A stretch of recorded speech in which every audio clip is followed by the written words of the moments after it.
Salam sejahtera, terima kasih karena bersama dengan saya di Nazilin Unity Channel. Ini satu berita terbaik untuk seluruh rakyat Malaysia. Kita mungkin akan mendapat bantuan raya khas Adil Fitri daripada Kerajaan Perpaduan Madani Pimpinan Anwar Ibrahim. Sebelum kita teruskan, bagi Anda yang ada masalah gout, kencing manis dan tinggi darah, saya kongsikan dengan Anda obat gout yang sangat murah dan juga berkesan. Tekan butang produk ini, kerana sangat baik. Baik, QPEC mohon kerajaan pertimbang bantuan khas Aidilfitri buat penjawat awam. Ini satu berita yang baik dan kebiasaan kalinya apabila QPEC meminta atau memohon jarang sekali ditolak. Selain daripada itu, kerajaan sekarang juga mengalami keadaan kewangan yang sangat baik. Jadi, 80 hingga 90% mungkin bantuan khas Aidilfitri ini boleh diluluskan. Cuma tidak tahulah berapa banyak. Kalau dapat 1,000 itu lagi baik kan? Kalau dapat 2,000 lagilah baik. Tapi tak apalah, berapapun yang kita dapat disyukuri dahulu. Kongres Kesatuan Pekerja di dalam Perkhidmatan Awam QPEC memohon kerajaan mempertimbangkan bantuan khas kewangan BKK Aidilfitri kepada pejabat awam. Presidennya, Datuk Dr. Adnan Mat berkata, ia bagi meringankan beban perbelanjaan sempena sambutan Hari Raya Aidilfitri yang akan tiba tidak lama lagi. Beliau memahami penjawat awam baru sahaja menikmati kenaikan gaji yang diumumkan kerajaan. Namun katanya, tradisi pemberian BKK setiap kali menjelang Aidilfitri adalah satu inisiatif yang amat dinantikan. Apatah lagi sambutan Aidilfitri sering membabitkan peningkatan perbelanjaan, khususnya bagi mereka yang perlu membuat persiapan pulang ke kampung halaman, menyediakan keperluan asas keluarga, serta memenuhi keperluan pendidikan anak-anak yang semakin meningkat. Dalam keadaan kos sara hidup yang masih tinggi, bantuan khas ini akan sedikit sebanyak membantu penjawat awam menguruskan keperluan keuangan mereka dengan lebih baik, katanya. Kami memahami penjawat awam baru sahaja menikmati kenaikan gaji yang diumumkan kerajaan. Namun, tradisi pemberian BKK setiap kali menjelang Aidilfitri adalah satu inisiatif yang amat dihargai dan dinantikan penjawat awam bagi memastikan kesejahteraan mereka dan keluarga dalam membuat persiapan perayaan, katanya dalam kenyataan hari ini. Untuk rekod, penjawat awam mula menikmati kenaikan gaji pada Disember tahun lalu sebanyak 8% untuk fasa 1. Manakala 7% lagi untuk fasa 2 akan bermula pada Januari 2026.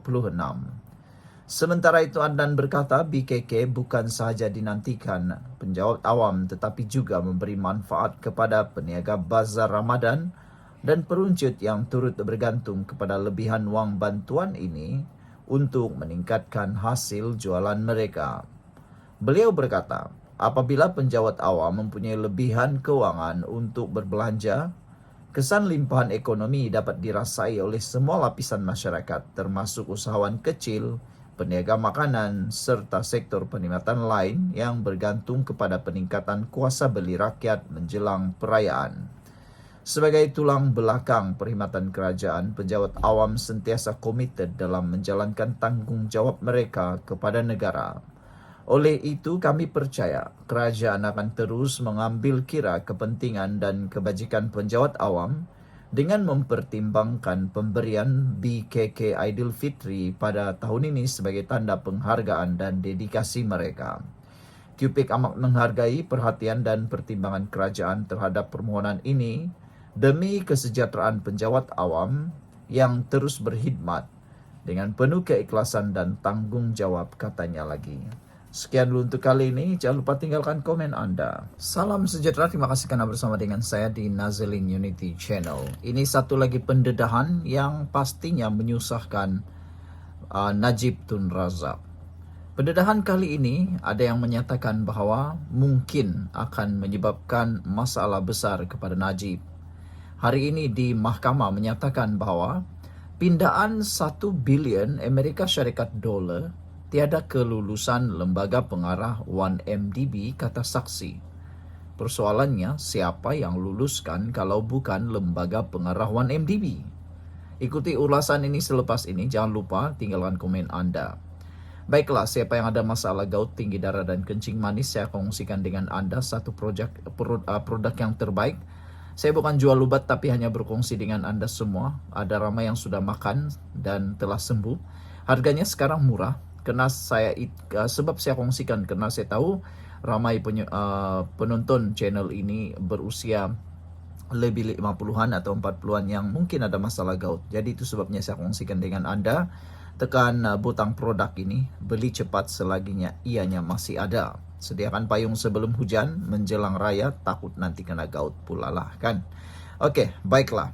Kita jawab persoalan, siapa yang luluskan pindaan 1 bilion ringgit kalau bukan kelulusan lembaga pengarah 1MDB. Mahkamah Tinggi di sini hari ini diberitahu hasil siasatan pihak berkuasa mendapati dana berjumlah 1 bilion Amerika Syarikat dolar milik 1MDB yang dipindahkan ke dalam akaun sebuah syarikat luar pesisir tidak mendapat kebenaran lembaga pengarah syarikat pelaburan strategik negara itu. Dana itu sepatutnya dilaburkan 1MDB bagi usaha sama dengan syarikat penorokaan minyak berpangkalan di Arab Saudi, yaitu Petro Saudi International Ltd, JVC Co, 1MDB PSI.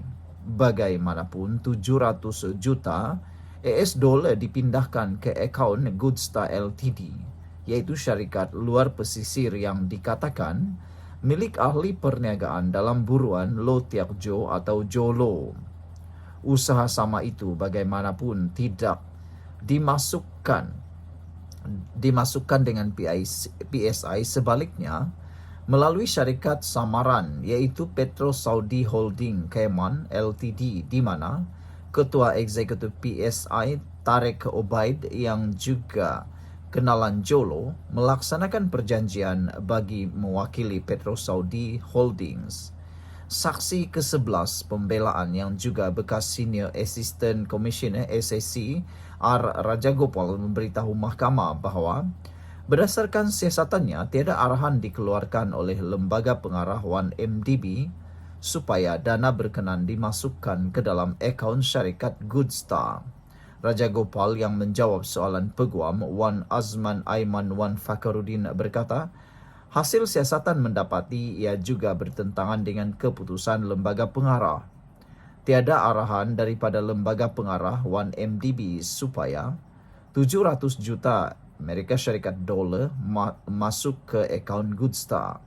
Siasatan saya menunjukkan penghantaran wang ke Goodstar bertentangan dengan keputusan lembaga pengarah, katanya.